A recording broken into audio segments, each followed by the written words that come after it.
So this is 6-1 and 6-2. This is what your quiz was based on. Oh, I have to get back to you. Okay, the law of cosines and the law of sines. The law of sines is the one that's like A over sine of A equals B over sine of B and C over sine of C. And you can pick any two of those three. Cross multiply and solve. And then you've got the area of the oblique triangle, which is 1/2 the two sides you are given times the sine of the angle you are given. Those you will use oblique area of oblique when the information you are given is side angle side. You are not getting the ambiguous case on your test. You just wouldn't have time to finish it. So don't worry about that ambiguous case, okay? You're going to get either a law of like sines and a law of cosines and then a word problem from either of the law of sines, law of cosines sections. So it won't be multiples of each. It will be like one of each, I think, is what's on there. And make sure you review your bearings because that could pop up. The law of cosines is all those other formulas, right? So the standard form is to try to find a side. A would equal the square root of b squared plus c squared minus 2bc cosine A. B would equal the square root of a squared plus c squared minus 2ac cosine B. And c would equal the square root of a squared plus b squared minus 2ab cosine C. Make sure you review these formulas. The alternate, not you use that when you have side angle side. The alternate form comes when you're solving for an angle. It is the sides squared, so b squared plus c squared minus a squared over 2bc. And we cosine -1 at the end.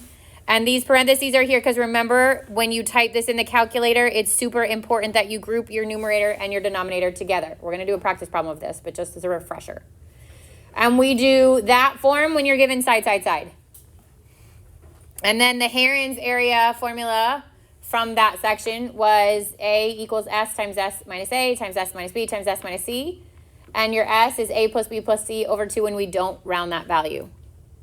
All of that stuff would be on the calculator portion because you need your calculator for all that stuff. Then came 6-3. 6-3 was your vectors. So you have to know how to find component form. It's x2 minus x1, comma, y2 minus y1. You have to know how to find magnitude. You can either use the distance formula or the square root of a squared plus b squared based on your component form. You have to know how to add two vectors, subtract two vectors, and identify if there's a scalar. To find the unit vector in the same direction, we do the CF is for component form of the vector over the magnitude. And then if the direction changes, which is what was on that class kick that you guys got confused on the other day, what happens if it gives you a specific magnitude? Then we do the same thing we just did with the unit vector, but we multiply the magnitude at the end. So if it just says unit vector, component form over the magnitude, if it says vector in the same direction with a specific magnitude, then you multiply it times that magnitude at the end. All right, then came 6-4, which was your dot product.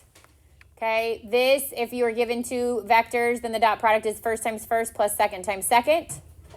You need to know the angle between, which is cosine -1 of u dot v over the magnitude of u times the magnitude of v. You need to know how to find the component form given the magnitude and the angle formed by the x-axis, and that is the magnitude times the cosine of theta, comma, the magnitude times the sine of theta. You need to know how to find the horizontal component and the vertical component. That's in word problem format. To find horizontal, you do the magnitude times the cosine, and then the vertical, you do the magnitude times the sine. And then you have to be able to identify if it's orthogonal, parallel, or neither. Remember, if it's orthogonal, you're looking for the dot product to be 0 or the slopes opposite reciprocals. If it's parallel, they have the same slope. And then came what we did yesterday, the trig form of the complex number. You're going to have to graph the point. Remember, it's a point and not a ray. Don't graph a line, just a point. The absolute value is the square root of a squared plus b squared. And like what we did at the end of the notes, you're going to have to be able to convert from complex to trig. So you do r times the cosine of theta plus I sine theta. R is the square root of a squared plus b squared, and the tangent of theta, to find theta, you do tan -1 of b over a. And remember, you base it on the original location of the plotted point. So if you're in the first quadrant, you pick that angle, second quadrant, and so on and so forth. I will give you a blank unit circle tomorrow. It will be small, but I will give it to you to fill out as much as you want. I'm going to give you 7 minutes to fill out as much as you want. Within reason. So my advice would be to add on the tangents. That's it. I don't even know if you need to put the degree measurement, to be honest. Maybe just the radians and then the coordinate points and then the tangents. I would even say you don't need the whole unit circle's coordinates. You could just do the first quadrant and then know the repeated one. You can add on to it. All students take calculus if you want. I don't think you need all of it, but a little bit will help you. All right, questions on logistics of test or information that's covered, because we're going to get to some examples. I think it's 15 questions. And again, there's a part that's with calculator and then a part that's not. Okay. All right, so we're not going to worry about the ambiguous case. Obviously, they exist, but what you're going to get given just for time purposes is angle, angle, side. And in that case, we don't have to worry about ambiguous case. I have angle, angle, side, which means I'm still looking for the other angle. And I'm looking for both sides. So before I can even set anything up, I have to find that third angle. Angle C, I would find by subtracting the other two from 180. So 180 minus 42 minus 75, and I get 63 degrees. So that's one of the things I'm missing. Then I need to find side A, and I need to find side B. My complete ratio is the C's. So 12 over the sine of 63 equals B over the sine of angle B, which is 75. And then I'm going to do it again for A. 12 over the sine of 63 equals A over the sine of 42. And then we cross multiply and divide. So 12 sine 75 equals B sine 63. Divided by sine 63. And B equals that whole thing. We're going to make sure you're in degrees. After you reset your calculator, you're going to have to go put it back into degrees. I'll remind you, but 12 sine 75 divided by sine 63. And I get 13.009.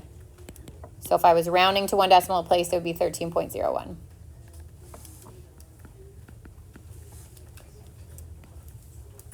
And then to solve for A, 12 times the sine of 42 equals A times the sine of 63.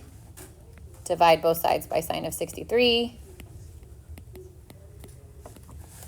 12 sine 42 divided by sine 63. A is 9.017, so 9.0, or no, 117, so 9.01.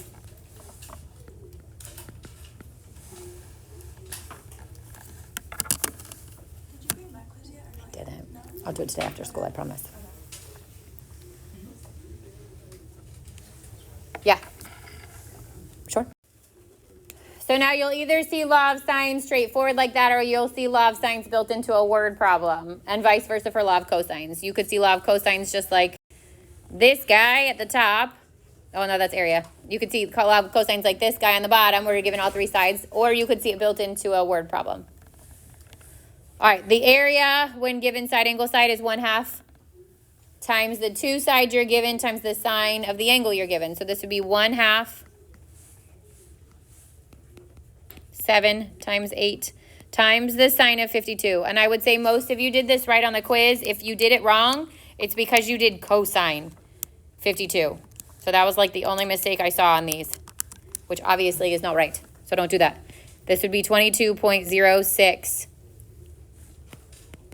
If it had a unit, it would be unit squared. You don't need the unit if it's not there.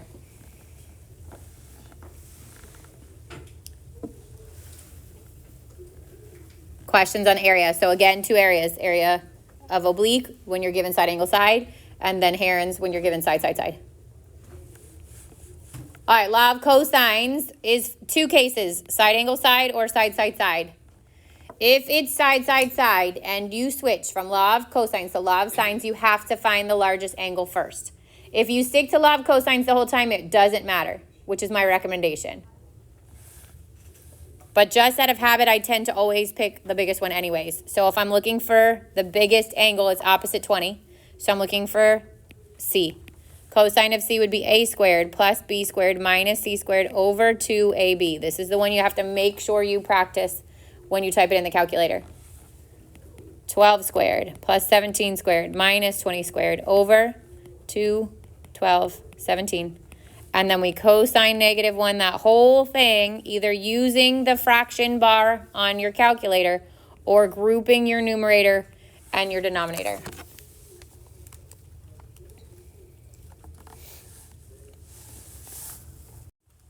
All right, so angle C is 85.36 degrees.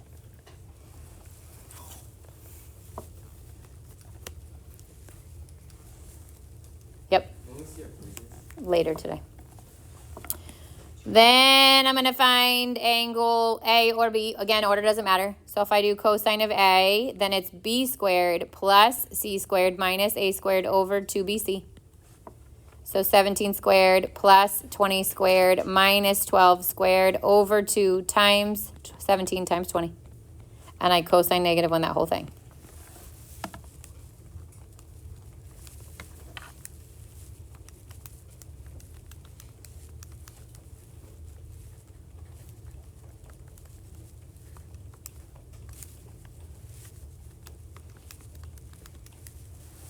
So angle A is 36.73 degrees. And then to get my last angle, which is angle B, I'm going to subtract the other two from 180. If you have time at the end and you want to come back and check that by doing the law of cosines with angle B, you certainly can. But I would say only if you've got the extra time at the end, go back and do that.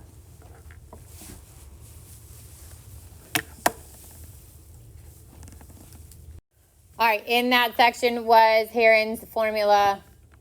So you will get given 3 sides, and it will tell you what the side lengths are. Remember that you're finding S by doing A plus B plus C. This is on the other thing you took a picture of.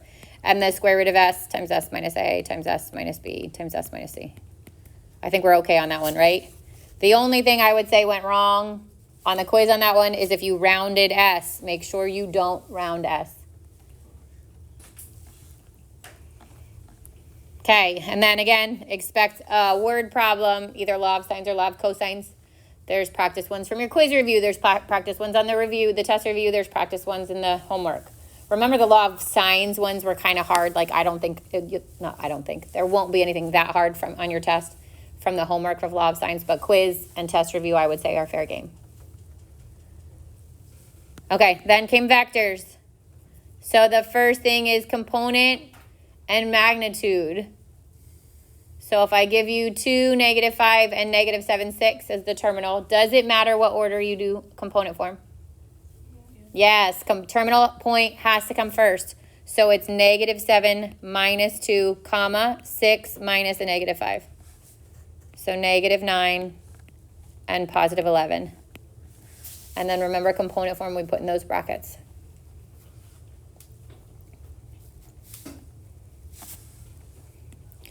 Then magnitude, if it gives you the initial point and the terminal point, you have 2 choices. Either find the distance between those points, or if you already found component form, which we did, just do the square root of -9 squared plus 11 squared, which would be 81 plus 121. And that's the square root of 202. And then we're going to make sure that that's simplified. So 2 goes in here 101 times. And there's nowhere for that to go. So 202 stays as it is, or square root 202 stays as it is. I know this is like a stupid question, but will we get like reducted if we can't find if we can't simplify it? So if you don't simplify it and it can be simplified, yeah, not a lot, but yeah. Yeah. And those, I've noticed we haven't touched the calculator on 6.3. All the calculator part was like 6.1 and 6.2. That's how it will be. Well, there's one more thing, the angle between. But other than that, no, there's 2 more things. But other than that, it's all 6.1, 6.2. And when it comes to like the component form, in order to like do the second part, the magnitude, we don't need to like know all the others. Like the distance formula? You don't need to. Is that what you mean? Yeah, no, because you can always, even if I didn't ask for component form first, you could find component form first and then use square root A squared plus B squared. All right, then it says find the following and state whether the result is a vector or scalar. How do you know if it's vector or scalar? Good. Vector is going to be like a coordinate point. Scalar is a single number. So the first one is u plus v, which means I add both first terms, 2 plus 1, comma, and then I add both second terms, negative 3 plus 4. And I get 3, 1. Vector or scalar? Vector. Then I do 4v minus u. So I'm going to take 4 and distribute it into u. Oh no, v. I feel like I did that on purpose. V, distribute it in. So this would be 4, 16 minus u, which is 2, negative 3. So I would do 4 minus 2, which is 2.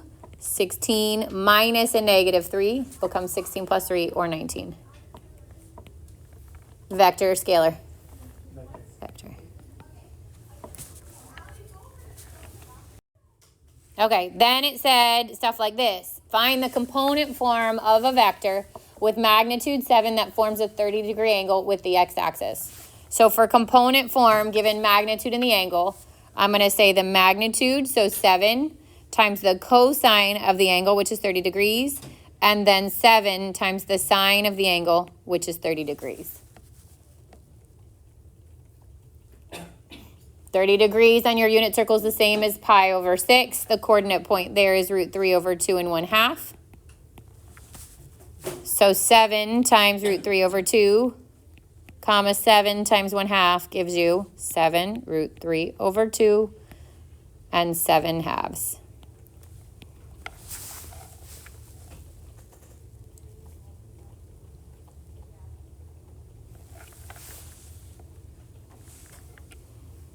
Okay, then it says find the component form of a unit vector in the same direction. Remember, unit vector means it's going to have a magnitude of 1, so we can also check these.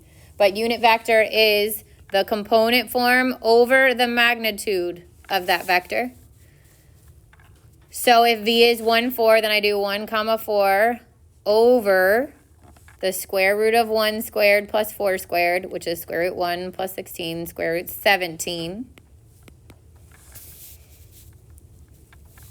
I split these, so it's 1 over root 17, 4 over root 17. Everybody's getting an Amber Alert. And then we rationalize.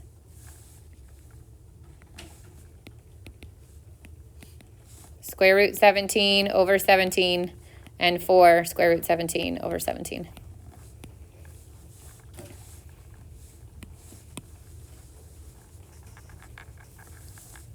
Okay, so pay attention to the instructions because this is where people get confused.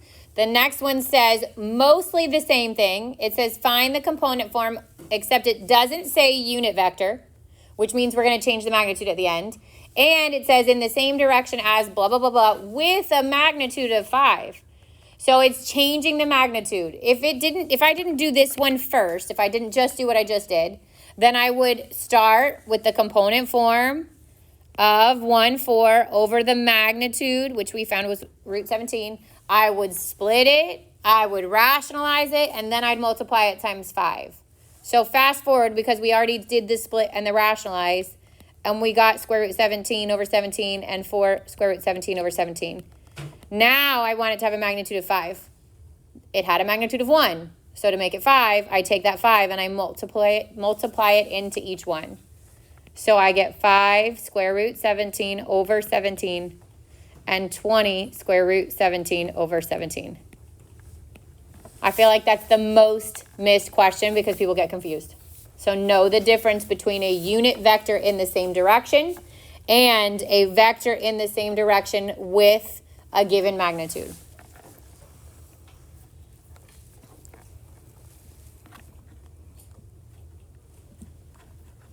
Good so far? All right, now we've got our graph. So given the graph below, find u plus 4v. How do I find 4v? Good. physically draw 4 V's. So here's 1, 2, 3, 4. Same direction, about 4 V's. It doesn't have to be perfect. And then how do I find the sum of those two vectors? Draw parallel lines, starting at the endpoints. Put a dot where they cross, and draw yourself a vector. That vector has to be drawn. That's another easy mistake people make. They do the little parallelogram, they plot the dot, and then they forget to actually draw the vector. That vector is your 4v plus u. You have to draw it. You don't have to label it, but you have to draw it.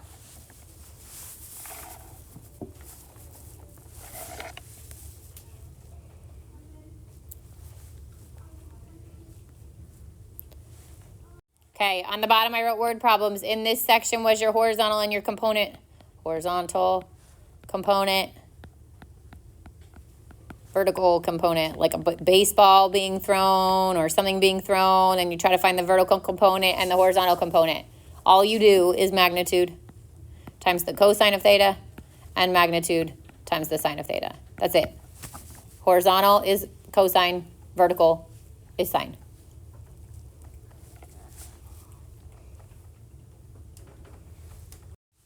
All right, 6-4 was your dot product and the angle between and orthogonal, those 3 topics. So the dot product, remember you're just multiplying first times first plus second times second. This should be a single number at the end.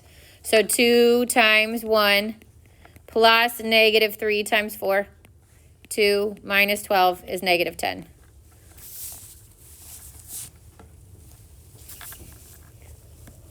The angle between is the cosine of theta equals the dot product in the top over the magnitude of u times the magnitude of v. So if I hadn't found the dot product first, obviously I'd have to find it, but I already found it. It's negative 10. Then I have to find the magnitude of u.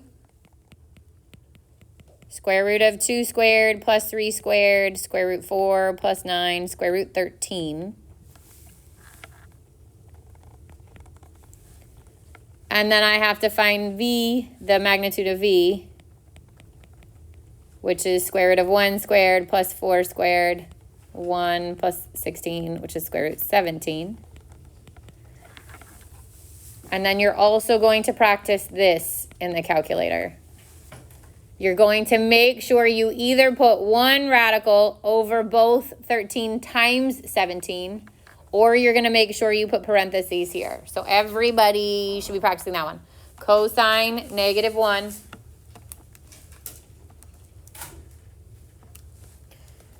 negative 10 divided by square root of 13 times 17. And again, if you keep 13 and 17 underneath the radical, then you don't need to group them with the parentheses. But if you separate out those radicals, you have to put them in parentheses. You get 132.27 degrees. And a quick and easy way to check them is draw these. 2, negative 3 would be here. 1, 4 would be up here. That's definitely obtuse. My angle's obtuse, so obviously it's not going to be perfect. Like, you're not going to whip out a compass or a protractor and measure that. But it should at least be within reason.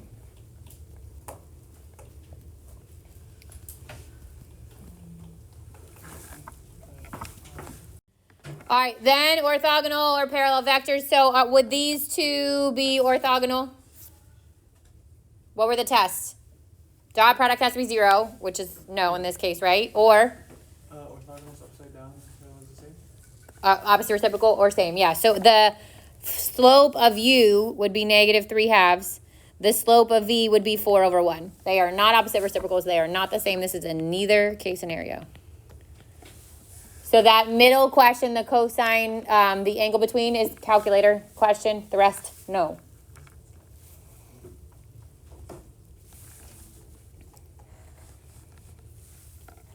Questions on 6-4.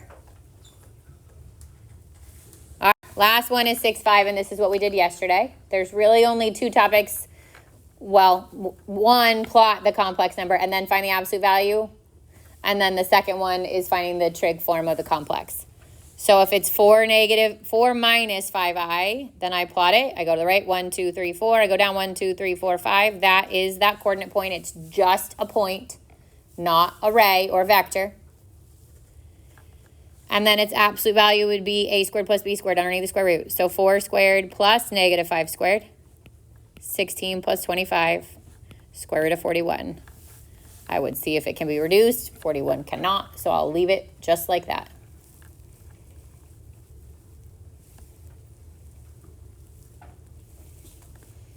And the trig form of the complex number. First thing I would want to do is plot it. Now that has a root in it, so it's a messy plot. All I really need to know is what are the signs of those two coordinates. What's true about both A and B? They're positive, which puts them in what quadrant? Quadrant 1. So when I have the two angles to choose between, I'm going to pick the one that's in quadrant 1. So the tan of theta would be the B, which is 3, over the A, 3 root 3. And I get 1 over root 3, and that turns into what? Root 3 over 3. So what denominator am I looking for? God bless you. An over 6, and I want it in the first quadrant, so it's pi over 6.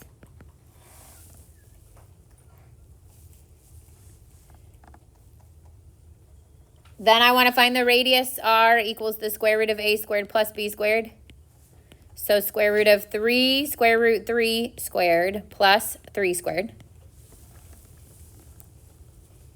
This would be 9 times root 3 squared is 3 plus 9. 27 plus 9, 36. Can I square root 36? It's 6, right? That's r. And then remember, we write it as r cosine theta plus I sine theta. So 6 times the cosine of pi over 6 plus I times the sine of pi over 6.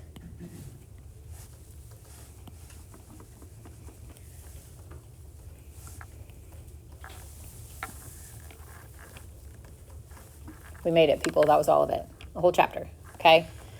Your PDF review is on your to-do list. It says it's not due till Monday, but obviously your goal would be to do as much of it as you can for tomorrow so that tomorrow when you come into class, we can go over questions on it. And then remember, tomorrow you'll fill out your unit circle, as much or as little as you want of it, but you'll fill that out. Yeah.